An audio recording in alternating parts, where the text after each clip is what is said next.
Hey guys, Mr. Backerberg here. In this video we're going to look at combining functions algebraically. So when we're looking at the sum of a couple of functions, what we're going to do is we're going to take two functions and add them together. So we're going to take f plus g of x, and it doesn't look like much is happening in there, but we're actually creating a brand new function by taking and doing this function addition. Now, one way we can think about it is just taking our function f of x and adding our function g of x to it.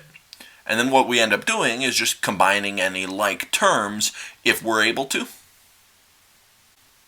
So let's say we had the function f of x equals x squared minus 9. And let's say that our g of x function was 3x plus 4. And we're going to do this function addition, so we're going to do f plus g of x. So like I said, all that means is we're going to take our function f of x and we're going to add on our function g of x. So my f of x function is that x squared minus 9, and my g of x function is the 3x plus 4. And now we're looking to combine some like terms. So I'm first looking at that x squared. I always like to start with my highest power. I don't see any other x squareds to combine with that one, so I'm just going to leave it as an x squared. Then I jump down to my x with the first power on it, so I'm looking at this 3x back here. There's nothing to combine with that one, so I'm just going to leave it as a positive 3x. But if we look at our constant terms, we've got a negative 9 from our f function and a plus 4 from our g function. So if we combine those, we're going to get a minus 5. So this is the sum of our two functions. We took our f of x and we added on our g of x and combined like terms. When we're doing the difference of a couple of functions, that means that we're doing a little subtraction. So we're going to do f minus g of x. And a lot like addition, we can just think about this as taking our f function and subtracting off our g function, and again, combining any like terms if we're able to. So let's look at those exact same functions that we were dealing with before. So my f of x function was x squared minus 9, and my g of x function was 3x plus 4. And what we're going to do is we're going to do f minus g of x. So like I said, that means take your f of x function and subtract your g of x function. Now we're going to have to be a little bit more careful than we were when we were adding, because we have to be careful about this subtraction minus sign happening in here. So if we take our f of x function, we're going to take x squared minus 9. And then we're going to subtract our g of x function, the 3x plus 4. What I like to do is I like to take my negative and distribute it in. So what I'm going to end up with is x squared minus 9. If I take the negative times the 3x, that's going to be negative 3x. And if I take the negative times the positive 4 on the end, that's going to be a negative 4. And then I'm going to look at combining my like terms. I don't have anything to combine with my x squared, so that's just going to stay as an x squared. I don't have anything to combine with this negative 3x, so that's going to stay as a negative 3x. But if I combine my negative 9 with my negative 4, I'm going to get minus 13 in there. When we're doing the product, we're looking at multiplying a couple of functions together.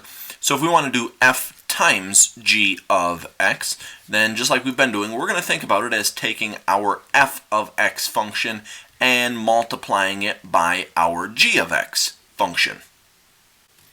Now if we look at our two functions, so f of x is that x squared minus 9 again, and g of x is going to be my 3x plus 4. So if we want to multiply these together, if we want to do f times g of x, like we've been saying, we're going to take that f of x and I'm going to multiply it by my g of x. Now here, what we're going to have to do is that x squared minus 9 times our 3x plus 4. And since we're multiplying a couple of binomials together, we're going to have to FOIL this out. So I need to first take my x squared times my 3x, and I'm going to get 3x cubed there. Then I need to take x squared times 4, so I'm going to get plus 4x squared. If I take the negative 9 times my 3x, I'm going to get minus 27x. And then I need to take that negative 9 times the positive 4, and I'll get negative 36. We always want to write our resulting answer in power descending order, going from the highest power to the lowest power. So if we need to do any rearranging in our function, we can, but this one is already in power descending order, so we don't have to worry about that. And then our last operation that we're going to be doing here is the quotient, or dividing, of a couple of functions. So if we're looking at doing f divided by g of x, what we're going to be doing is taking our f of x function and dividing it by our g of x function. But there's something we have to be really careful about in here, since we've got that g of x function on bottom. Anytime we're dealing with a fraction, we know that the bottom of a fraction, the denominator, cannot be 0. So we need to make sure that that g of x function on the bottom is never equal to 0. So we might have to do a little bit of restricting down with our domain. So if we look at our two functions, again, f of x is going to be that x squared minus 9, and g of x is going to be 3x plus 4.